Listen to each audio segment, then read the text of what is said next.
This next part here, we're going to talk about electric circuits, right? We're going to talk about, what are some of the different things that you find, some of the components that we find in circuits, and we're going to talk about how do we represent circuits using what we call a circuit diagram, symbols to stand for the different parts of the circuit. So we're going to talk about circuits, and our target here is to be able to read and draw a circuit diagram. Okay, an electric circuit is a path where electric charges can flow. Oftentimes, electric circuits will start with a battery or some kind of source of electricity, right? And then electric circuits contain various components. What's a component? A component is a thing that can do cool stuff, right? Like, for example, some components make light. Some components move. Some components do math. There's lots of cool stuff components can do. There's lots and lots and lots of different kinds of components. So, here I have a component. This particular one is a light bulb, and here I have my battery. Now, common mistake people make about circuits is they will try to connect them in this sort of way and not understand why it's not working. Right? This is what we call an open circuit, right? A circuit, the word circuit means kind of like circle, okay? It means it's a loop. It's a path that goes around from where it started back to where it started. So when you hook this up like this, we're going from the battery to the light bulb, but it's not going back to the battery, right? So this is what we call an open circuit. When everything is a nice closed loop, we call it a closed circuit. Here we have a closed circuit, and you'll notice my light bulb is not working, right? So there is a closed circuit. Okay. Another thing that we want to avoid is what's called a short circuit. If I have no components in the path of the electricity, my stuff is falling down. If I have no components in the path of the electricity, we make what's called a short circuit. We don't want to make short circuits, right? If there is no components there, then what a short circuit is going to do is it's going to make the battery work very, very hard. And then the battery is going to get very, very hot.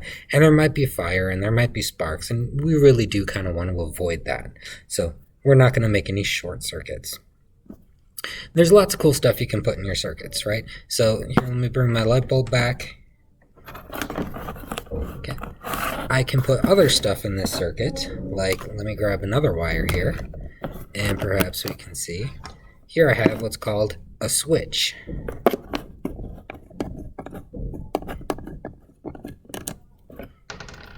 if I connect things up like so, then when my switch is open, the circuit is open, and it doesn't work. When my switch is closed, my circuit is closed, and it works. This is pretty much exactly, the switch that's on your wall. It's pretty much exactly something like this. Oftentimes we need to communicate what a circuit looks like in a drawing, in a diagram. And so we draw what we call circuit diagrams. And every component that we can put into a circuit has a symbol that we might use in a circuit diagram. Okay. In a circuit diagram, we draw the components, we draw the symbols for the components in the general places where they are, and we draw lines representing wires connecting them in the way that they're connected in the circuit. And so in this way, we can communicate what our circuit looks like, how it's put together, without having like an actual picture of it. So the diagram is kind of simplified, it's easy to communicate. There are many different symbols that we use for our components, and we're not going to use every different component, and we're not going to learn every different symbol, but for some of the more common ones that we're going to see in class, let's talk about what the symbols look like. Okay. One symbol that we're going to see is for a battery, just a single battery. It's going to look something like this. a single battery has a long line and a short line. I could draw that better for you.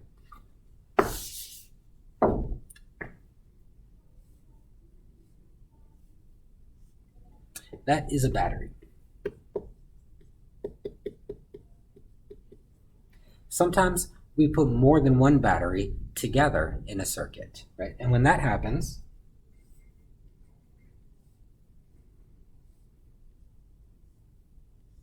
we draw several battery symbols. So this is batteries, right? Another common one that we're going to see in our circuits that we're going to look at is a light bulb. And there are a few different ways people draw light bulbs. I tend to like to draw them like this. Oftentimes, you see it drawn like this. There's a few different ways people draw light bulbs. We're going to call both of those a bulb. Another very common one, a component called a resistor. You'll see a resistor looks kind of like a bunch of peaks, right? That's a resistor. Let's see, we might see for a voltmeter. A voltmeter is a device that measures voltage. A voltmeter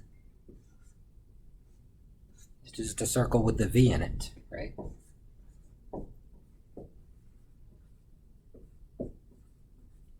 And then we might also see what's called an ammeter. An ammeter is a device that measures electrical current, which we'll learn more about later. But an ammeter, circle with an A in it.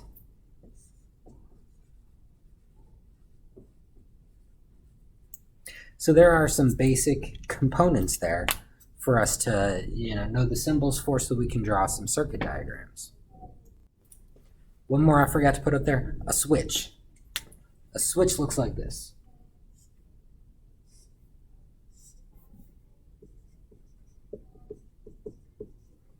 That's a switch.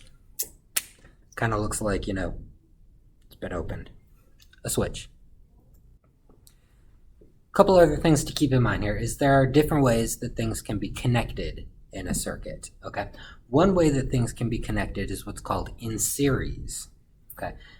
Things that are connected in series are in a line in the circuit, one after the other. So, if you look at it and you kind of put your finger on the battery and you follow the circuit around back to the battery, there's only one path you can take. This is called a series circuit. If there's only one path that can be taken, those things are in series. So, here's an example of a series circuit. You can see, put your finger on the battery, follow it around the circuit. There's only one path you can possibly take. These things are in series. The other way that things could be wired together is what's called in parallel. Okay? So here's an example of a parallel circuit. If you put your finger on the battery, there are different paths that you can take to go around the circuit. In this one, there's 3 different paths that you can take to go around the circuit. So this is what's called in parallel. So things can be connected in series or in parallel. You could have an entire circuit that's in series, or you can have a part of a circuit where you can say 2 particular components are in series. And the same with parallel. You can have a part of a particular circuit where you say, these 2 components are in parallel. So you can have 2 components that are in series with each other as part of a parallel circuit. Let's draw some examples of circuit diagrams. All right, so this one says, draw a circuit that contains a battery, 2 light bulbs in parallel, and a switch that'll control one of the bulbs, but not the other one. Okay, so I always like to start with the battery. So let's draw a battery. Here, I'm going to draw it kind of this way, over here. Okay, maybe there's more than one battery and we draw more than one. This is sufficient for now. So it's going to have to go off that way and it's going to have to come back here. Okay, so what I'm going to do is usually we'll go and we'll make a little corner and come off that way. Now, something to keep in mind, the corners don't mean anything, right? This is all one wire. So the corner doesn't really mean anything. It's just a way to make it nice and square and pretty, right? Okay, now I've got 2 light bulbs in parallel. which means they're on different paths. So let me draw the first path around here, and I'm going to put a light bulb in the middle of here. So put a light bulb right here, and then this is going to come back around to the battery. So you can see I have one complete path here. I'll make that a little bit neater over here. Okay. And then I can make a second path with the light bulb.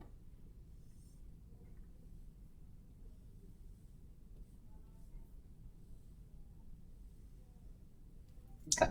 So here I have one path that goes around the circuit, and here I have a second path that goes around the circuit. I have two light bulbs in parallel.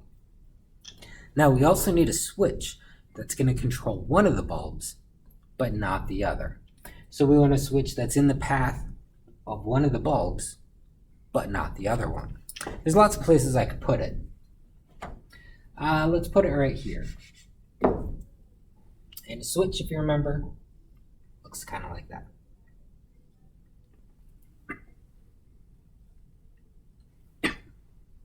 Okay.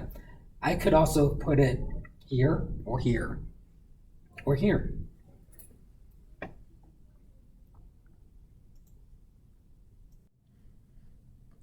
So there's a little bit about circuits and circuit diagrams. You're going to end up drawing some of these, and you're going to end up, actually making some, like, for real. Hopefully that helps us to be able to read and draw circuit diagrams.